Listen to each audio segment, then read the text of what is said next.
everyone, I'm Becky. And I'm Sarah. And we're doing Bickering Book Reviews. Today we are talking about Chosen by Kiersten White, which I got off of Edelweiss from the publisher in the exchange for an honest review.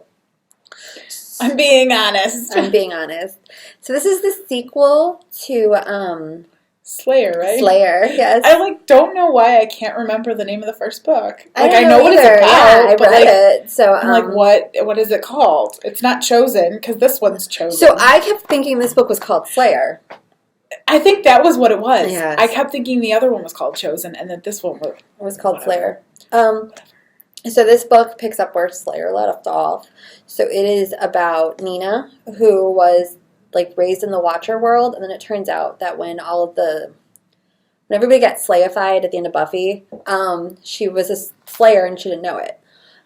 So her twin sister, who had always kind of protected her, left, and the boy that she was in love with turns out he's a succubus, as it happens, and she thought he died. Slayers always fall for the wrong guys. It's a true story. They trust the wrong men. Even the mayor was bad. But everybody's bad. Anyway, so this is basically about Nina. She's trying to turn this used to be this Watcher castle place into a sanctuary for demons because there's no magic left because of what happened in the graphic novels. There's a new threat that comes in that's trying to capture demons and maybe do something bad. And she goes to fight that threat, and she finds that how much should I go into? I wouldn't give away the big spoiler that she finds out about herself. Well, no, but I'm thinking, Just end it here. Right? No? Yeah, okay. So she finds stuff out. It's like an episode. We're going to end this very vaguely. We are. I don't want to give stuff away. My question is, though, is this part of Buffy canon now, or no? I don't know, because, the graphic novels are canon, and the books are canon. Well, no, there are no books. There are no books. Well, no, when I watched the Veronica Mars season this summer, which basically killed it for me, it's dead to me. I have no interest in it ever again. Which is saying a lot, but yes, I was watching it with my mom, and it was stuff well, that was from the books, because the books in that were part of the canon. So if you hadn't read the books, there were things. So if you watched the show and didn't watch the movie and didn't read the books, you would have missed a lot of stuff. Okay. So you have to. But I don't know if these are canon. I don't know. But then at the same time, in the world where it takes place, I don't know if it needs to be canon. But it refers back enough to people from, characters from, canon. Right. But there's a part where they're talking about Wesley, and they make it sound like he's still alive. Didn't Wesley die at the end of Angel? That's what I thought.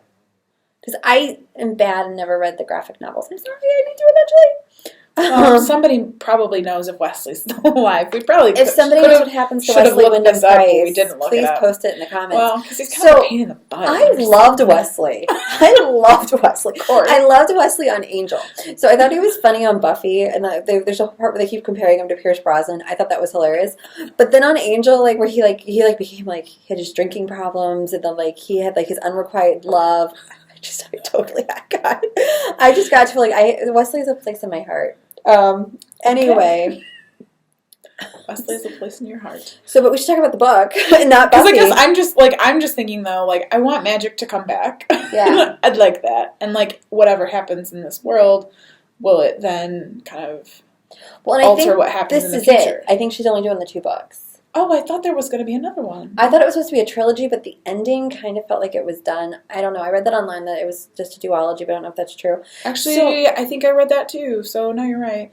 So the thing is, once I started reading this book, it was kind of a slow go at the beginning. I felt like it took a lot of time to get into it, and it was really hard for me to actually make myself start reading. Yeah, it wasn't until the Scooby Gang kind of came together in all of its pieces and parts, new people, old people, that I really kind of started, and that didn't happen until 2/3 into the book, that I really started, kind of getting through it.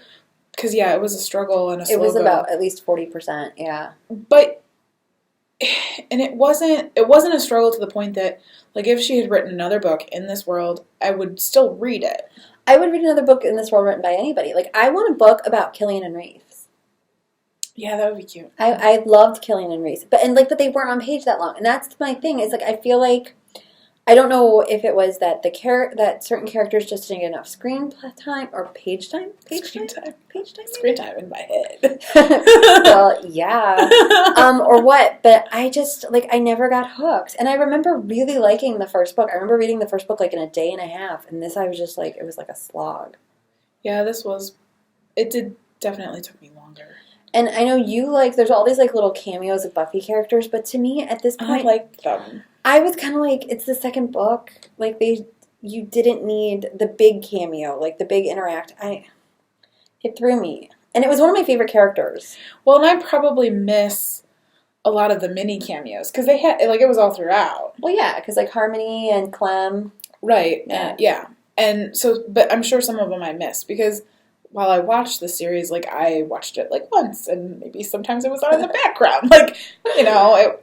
Yeah. It is what it is. So. I mean, I haven't watched it in probably 10 years, but before I that, I want to go back and rewatch it though. I'm worried that I wouldn't like it anymore. I'm worried because somebody read a whole article about how if you watch 500 Days of Summer now you hate it, and I'm but I love that movie, so I won't watch it. But we are totally wandering all over about this, so we should rate it. Okay. Our rating system starts at the top with 5 unicorns. We go down to 2 unicorns. If we don't like it, it's a horse. I'm at 3 unicorns. I'm at a 3 too. A 3 as well. 3 as well. So not 2. We'll say 3 as well.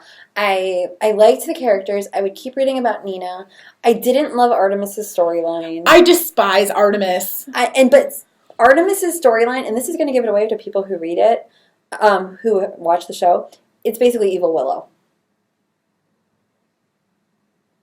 Oh, I guess. And I liked that storyline better. I was kind of come on, guys. But I'm just stop talking, Artemis. Just go. Just go. So yeah, so I would keep reading. I would, but I didn't love it. Yeah, well, and we get Artemis's perspective in this book, right. And I really just didn't want to hear it. Yeah. Because the more I heard it, the more I didn't like her. Right. And then all of a sudden, Honora, or is that how you say it? You were supposed to like her, and I'm I don't like her either. I don't get it. She's a Wyndham Price that does not have a place in my heart. Yeah, I'm why am I supposed to like her? Because you haven't proved to me that she's worth my time. Right. So that is where we are on Chosen by Kiersten White. We'll see you around. Bye. Bye.